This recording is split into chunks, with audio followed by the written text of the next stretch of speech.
And hello, good evening. Pressing some buttons here as per usual, and welcome to the first in my little series of things I'm going to refer to as not a collection of parts.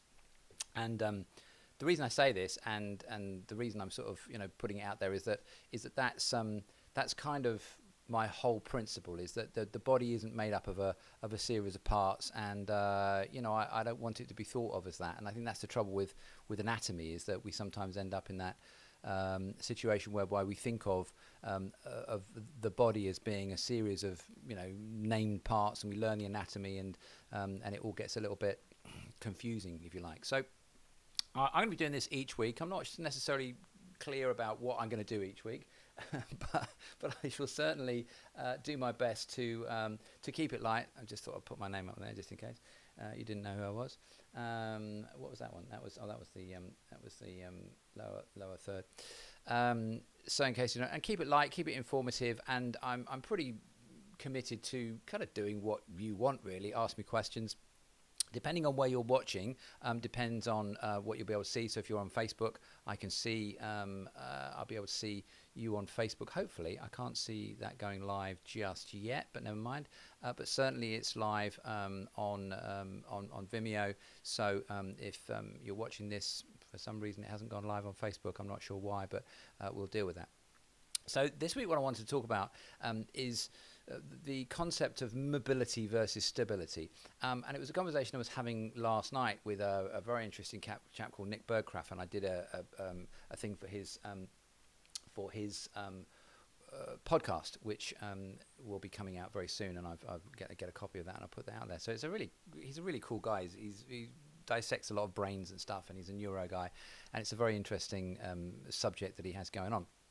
So the idea that we sometimes have is we split things down the middle, and we talk about mobility and stability, and there's a trade-off between the two, and in the middle of that we're going to call that function.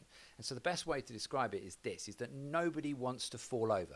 Everybody it's really important for everybody that we don't fall over. The last thing that anybody wants to do is trip up.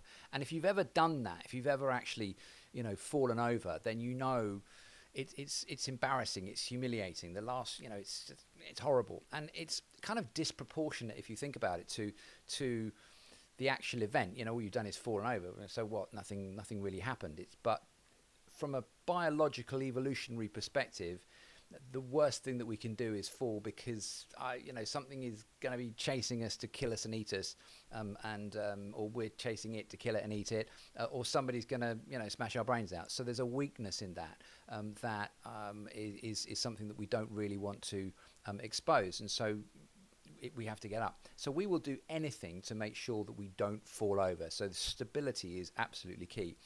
And we will change position in order to be able to make sure that we don't feel like we're about to. That's the other key point, is that we've got to feel stable. And I use the analogy of this, is that in the winter coming up, it's pretty warm in the UK now. I don't know where you happen to be, but it's pretty warm. In the winter, when the pavements are icy, if you go outside, you'll see people, and they're stepping carefully, they're moving around, and they don't want to fall over. So they're lowering the center of gravity, and they're making sure that they're careful about their move. Now, go out there to go out and walk around somewhere as if it was an icy pavement, and people would think you were bonkers. But here, this is quite normal. And the same thing goes as we get older. The tendency is we have this idea that we should lower our center of gravity, and I really don't like that image that we end up with of elderly people, and we think everybody's there, and it's what we have to end up looking like, and I always think it's a little bit offensive. But people will lower their sense of gravity, their center of gravity. They will reduce their center of gravity quite dramatically, and they'll lean forward, and as a result, you'll find that you'll be able to step forward less. Your stride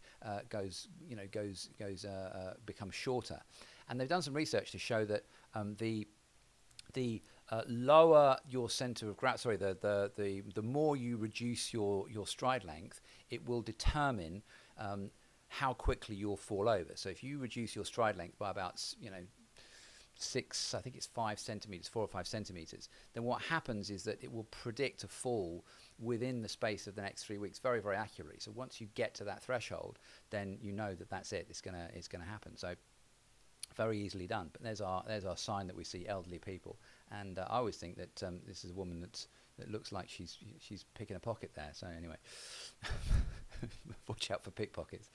So reducing the stride length, and why are we doing that? Because we're coming forward into a forward head position. In order to be able to feel safer. So it's, the ironically, it's the opposite. If you watch people skiing, again, they'll do the same, and they'll lean back to stop themselves from going too fast, and that's the last thing that you want to be doing. So it really is one of those situations where people will be changing their way that they behave in order to try and maintain their stability, and it's really one of those things that we want to try and make sure that people aren't doing. So, or noticing it if they are. So the trade-off between mobility and stability, and we'll call this, we will call one mobility, we'll call that flexibility. So you'll get people that are very bendy, you'll get people that are yoga-y people, and their desire is to get into certain poses, and they'll be flexible. And the other end of the scale, you've got people that are very stable, and we'll call that strength. So we'll mix in strength with stability, and we'll mix in flexibility with mobility. And in the middle, we have this thing that we're going to refer to as function. And function is always going to be a movable feast. The function that I need right now is going to be different to the function that I need in 10 years' time, or different to the function that I needed 20 years ago. So it's always going to be different, and there's always going to be a change as I go forward. And there's no way around that. So it's fair enough. When I was 25, I needed to go and do some stupid things. Actually, now that I'm this age, I still do stupid things. But you see what I mean? I'm not going to be probably running a marathon now, whereas before I was doing triathlons and goodness knows what else. So my functional range is going to change. And when I get to 93, I want to be in my own place with my cat and just being a grumpy old man, and so my functional requirements will change on a day-to-day basis. And within that, I'm going to need to have a degree, if you like, of flexibility, and I'm going to need to have a degree of mobility, mobility and stability. So I'm going to need to be strong enough to lift myself up out of bed and out of a chair, open a cupboard and get the pans out, and then but also flexible enough to be able to tie my shoelaces up and pick up the cat and what have you. And so there is this trade-off, and as I said, this is going to be changeable all the way through. The trouble is that sometimes what we see is that people will have a difference. They'll have an imbalance of that. And so if you're going to trade off with one against the other, then what you're going to see is you're going to see that something's going to suffer. So the way that I would describe this is a little bit like a seesaw. Let me just press that button, see what happens. Yay, it worked. So it's a little bit like a seesaw. If you think of a seesaw, there's our seesaw in the middle of it, and we've got balance in the middle of it. And if we call that triangle, if you labeled that as a functional triangle, you said that's what we've got as function. And now we're going to load it, and we're going to sort of say, well, let's put something on it. Let's put a mobility or flexibility at one end. All right, and then on the other end we've got stability and strength. And again, once that's balanced out, then absolutely everything's fine, and we've got functionally happy in the middle of it. But the moment that we load it, the moment we become more mobile or more flexible, then the other end of the scale is going to happen, and we're going to lose, or we're going to trade off against stability and strength. And of course, goes without saying that this goes the other way as well. So this is the issue. Let's go back a minute. Sorry, just children and their toys. So, but this is the thing: is that you have to decide what it is that you want to do, and this has to be based around what your required function is. And so you've got function, then you've got extra functional. So, if I am going to go out tomorrow and I'm going to decide that I'm going to be a pole dancer, it's a hideous thought, but I'm going to go and I'm going to be a pole dancer, and I'm going to go and become flexible so that I can put my leg up against. I'm just making myself, just making myself a bit unwell at the very thought of it. But I'm going to go and do that. So I'm now going to do the work that I have to do to get myself much more mobile and much more flexible.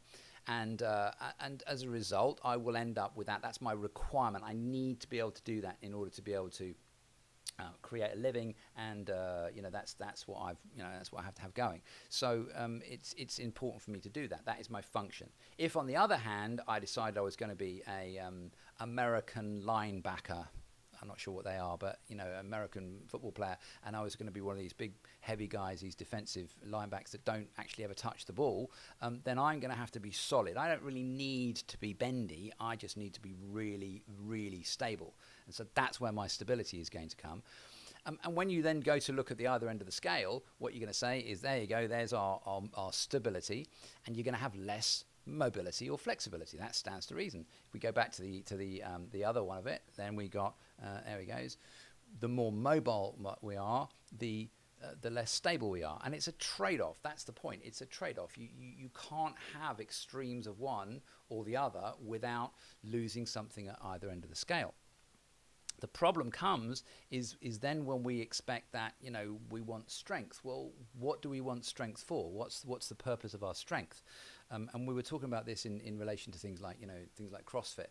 And so CrossFit, you get people that are training and they're fit. They've got a lot of muscle bulk and a lot of tone, but what are they functional? And so a really good example is go and find a farmer. Go and find a farmer, and he'll tell you how happy he is. No, farmers don't complain, but find a farmer and ask him to help you lift a gate. And he is strong, and he is flexible, and he's probably quite mobile as well. And he'll get down and pick a sheep up, and he'll be strong enough to pick a gate up. And so that's what we're talking about, is that functional range that people have in order to be able to do lots and lots of things. And you don't tend to see that very often on a lot of people, particularly people who are training. The exception to that is the guys that you get who are the Olympic rings. Those Olympic ring things. Let me see if I can find that. Olympic rings. Where they pull up and they pull up on the. No, not those ones. What do they call them? Where you hang down, and anyway, one of those things. But it's one of those things that where you get the guys pulling up, and they're hanging up from the ring like that, and pulling down on that. So. And they're incredible. So you get some of these Olympic gymnasts, and the flexibility that they have, and also the strength that they have, them is almost equal. But it is quite rare. The other groupings that you tend to see, that I see a lot of, are the climbers. A guy can put his heel up there and put his hand over there in order to be able to get that and pull. And a lot of it is a learned and acquired skill, but it's a body-wide skill. As far as our clients are concerned, we've got to look up and see how have they compensated in order to not fall over. And the exercise I always give is really straightforward. And again, this is a demonstration of why the body is not a collection of parts. It's because what we've got is the one bit of the body is trading off for another bit of the body. So if I was to give you the example of standing there with your feet pointing forwards, absolutely parallel, and now you lean across. Have a little lean across, and then you'll find that as you lean across, you'll feel that you're going to go. You feel a little bit unstable. We don't like standing in that position. And so therefore, very simply, all we do is turn one of our feet out at about 45 degrees, and now you lean back and you find, okay, well, I'm more stable. I don't tend to want to fall over anymore, and I'm a lot more stable, I'm a lot less. And so therefore, that's a place of security. So if for some reason one of these positions is not stable for you, then you will adjust your feet or your hips or your knees or your shoulders in order to create that stability. Now, from within that, there's going to be rotation. Within that, it's going to affect your knees. And you don't have to do much in the way of rotation through, say, joints like the knees before you have an imbalance of load and distribution that's going through those spaces. So this is what we're always looking for when we're looking for looking at clients. We're looking to say, well, how are they compensating away? What are the learned patterns of behavior that this person has? I'm not talking about... what's the word? Where your symmetry. Sometimes, I don't know. You ever get that where you get to a point, you get to an age, and you know the meaning of a word, but you just and people, what's your face? I know your face. Yes, that's it. You're you're my son. Just forget it. So, symmetry. We're not talking about symmetry. There isn't really, the body's not a great symmetrical thing simply because, it's one spiral-bound unit. And because there's no straight lines in the body, it's not made up of straight lines. There's no right angles in the human form or in nature anywhere, because they're very unstable. The tendency is for us to be constantly moving, and that's really what our fluids are doing as well. So the whole idea of symmetry is a bit mistaken, but there will be a way that we compensate and a way that we move.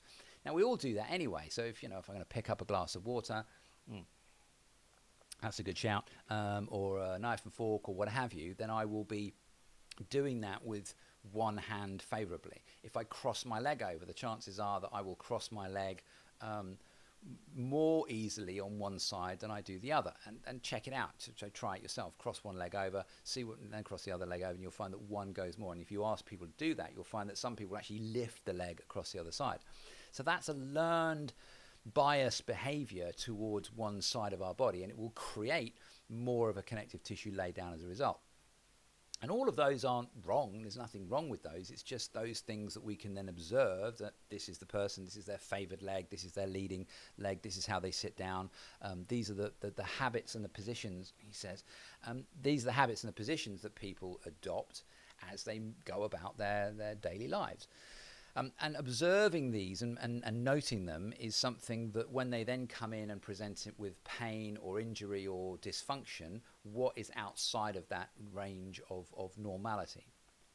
Similarly, when we look at athletes, for example, quite often what we'll see in those athletes is an injury, and they're trying to then retrain to get back to the injury that where they were originally, and that's not really helpful. It's not really going to be a helpful situation, because they are no longer the same athlete that they were, and you can't really train them to be in that position. So you have to be very careful about trying to force people back to the thing that they were before. But stability and mobility are also big factors in relation to looking at pain patterns as well. So people will move away from where we feel uncomfortable, and whether that's emotionally or whether that's physically, it's the same thing. We will tend to not go and do the thing that we're going to do, and we'll be more trepidatious, if you like. We'll be more careful about the way that we are doing something if we know that the potential for that is going to create pain. Now, the trouble is that what that does is that sets up a whole pattern of behavioral cycles that then become ingrained and entrenched in who we are, and we think we're going to be in pain, and so we behave as if we're going to be in pain, and then guess what? We are in pain because we've laid down those functional patterns. We already understand that if we do something, if we train for something, if we train to, run a marathon or be a better 10-pin bowler, then that's what's going to happen. I just happen to have a picture there for some reason. Then we're going to change our connective tissues and our shape in order to be able to adapt to that. So we're all training for something, even if it's to be a couch potato and to sit and do nothing. Then our tissues will adapt in order for that to happen as well. So you've all seen the picture that I've shown you before, or some of you will have done. I'll see if I can find it now again, of the sadhu. He's called Amma Bharati, and he died, I think he died last year or the year before. And so here's this person who has trained himself over many, many years to adopt a certain position, which was to hold his arm up in the air and keep it there without putting it down. So there we go. I think this is the... where are we? So let's have a look here. So yeah, here we go. So this is Amma Bharati, and I'll put the images up here. There we go. There's a picture up here. Just had a quick Google of him. So have a little look. So here's Amma Bharati. So if we put his picture up there's a link to him. Oh, let's not go on to X. Goodness sake, we don't want to do that. And where are we? I think he died last year. So here he is. There we go. Let's look at. Here we go. Let's go to this one. So here he is. Here's our chap here, and he's had his arm up in the air for over 40 years, and he had to tie it up at night. And have a little look at his fingernails up in here. They're all crunched up and laid down in here, and he wouldn't be able to put his arm down now if he wanted to. That would be impossible. 45 years. There we go. So that's his claim to having done that. Now, I don't know whether I'm not going to say that's a good thing or a bad thing, but what I'm saying is that he's got the he's got the connective tissue that's laid down to keep him in that way. So he's trained to do that. Now it's going to be painful, it's going to be uncomfortable. There's nothing going to really be very pleasant about doing that for a long time. But there's a religious and a spiritual reason for doing it. So fair play to him. But 45 years, and this guy's in his 70s. But when you also look at the picture that he has in terms of the other thing that he can do which is I see if I can find one here, let's see if I can just find one here. Here's the picture I want to show you. There we go. Okay, so just push this up in here. There we go. So if you look at him here, here's his arm held up in the air, and then here's his hip and his knees and his ankles. Now this is a guy in his 70s, and he's still able to sit in this position. So it's a really good picture that explains to us, what happens if we don't keep moving, which is this, and what happens if we do keep moving, which is this. How many people do you know in their 70s that can sit in this position for any length of time? So this is the great thing about this picture, that it shows you what happens. Again, lack of movement, and here's the movement, and there's quite a big difference there. So I really love that picture. So this is the point, is that this is now stable, if you like. This is very stable because it's stiff. And that's the thing, is that, stability, we can also call stability and strength stiffness as well, because you're unable to move and you're unable to be flexible. And then, this here is mobile and flexible. Is it too mobile and flexible? What he needs to do is be able to sit on the floor, because that's where he lives and that's where he sleeps and that's where he eats. He doesn't have furniture in the same way. So that's functional from that perspective. Anything else would be extra functional. Does he need to have his arm up in the air? Well, yeah, because that's the thing that he's doing. He's trying to make a point. Anything else is extra functional. So when we're training for something, when we're specifically training for something, we're training to complete a task. That is going to be functional. Anything else is extra functional. And it's not necessarily going to be anything that is exclusive or different to the task in hand. It's function specific a lot of the time. Where are we? Let's have a go back to this. So yeah, this is the thing, is that it's function specific. So if I am good at, bending down and putting my hands on the floor, then that's pretty much going to be what I'm good at doing. It's function specific. It doesn't help me to cook an apple pie. If I'm good at warrior pose, it doesn't make me better at playing the trombone. It's function specific. Now, of course, there are going to be things that will be easier in my life if I have more mobility than less mobility, and there'll be things that will be easier in my life if I have more strength rather than less strength. But again, it's like I said, that there's a trade-off between these things that we have to consider. So, and there's a compensation there's patterns of compensation that will take place once we start to move out of those ranges. So movement and function is all about what can we do, what do we need to do, what do we want to do, and then what is our fantasy. We might say, well, I want to have a six-pack. What's the function of a six-pack? There is no function of a six-pack other than to say, look at me, I've got a six-pack. It doesn't do anything. So in order to get to that point, we have to change our diet and we have to achieve that. But there's not a functional thing really around it, unless we were, a model or something. And so you can apply these instances as much as you like. As far as looking for these patterns, then the way that I'd suggest we start it, I go back to our picture here, which is a really good example of what we're dealing with, which is the weight of a bowling ball. That's what the head is we're dealing with, is the weight of a bowling ball, about 10, 12 pounds.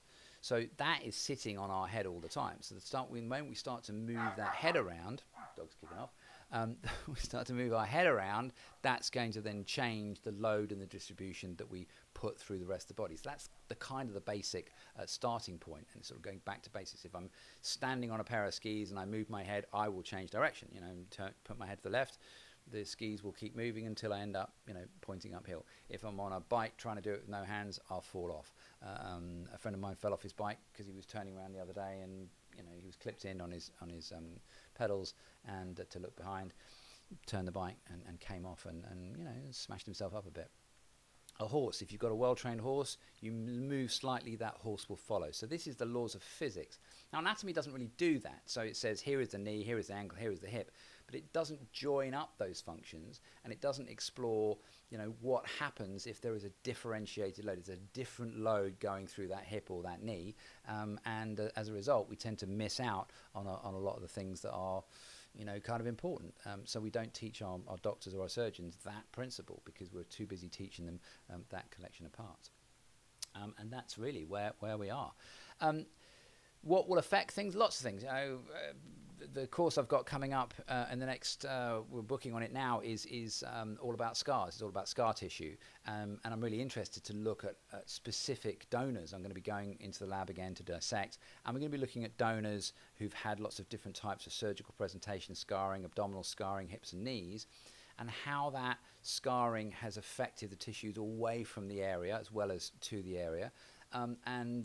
What does that look like, and what are the presentations that we might find? And we're going to be working with a physiotherapist to look at how we address those and treat those and change those, and if we can. And there's a lot of people talked about, scar tissue release. Now, we know that we can change things quite significantly, but release, I'm not sure. So we'll look at the physiology of that, and wound healing. And then there's also part of the sign up is Hannah's online scar course and how to treat them. So there's lots of measurements and assessments. It's all very well. We need to be able to measure things, assess things, look for outcomes, and ask the right questions. And that's really what we're looking at doing as far as our scarring is concerned.